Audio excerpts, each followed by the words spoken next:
dobrodošli na naš prvi masterclass sa Oskarovcem Dancom Taravićem. Jedan film koji traje 90 minuta se snima, recimo, ajde, kad imaš neki pristojan budžet, ne puno novca, snimat ćeš ga 30-35 dana. Ako si tight, snimat ćeš ga možda 24. A seriju, i to je od 90 minuta, seriju od 8 nastavaka. Znači od 400 recimo 30 minuta seriju smo mi snimali za 60 dana, 61 dan. Znači to je luđački tempo. Mislim da je osnova svega je dobra priča.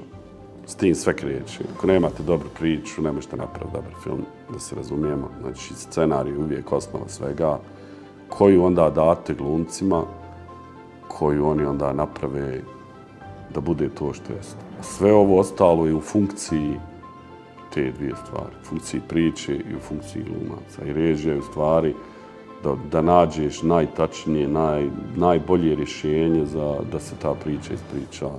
A nju pričaju glumci.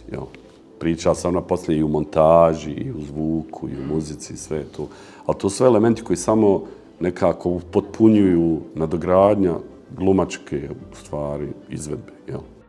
BK Telekom, moja priča.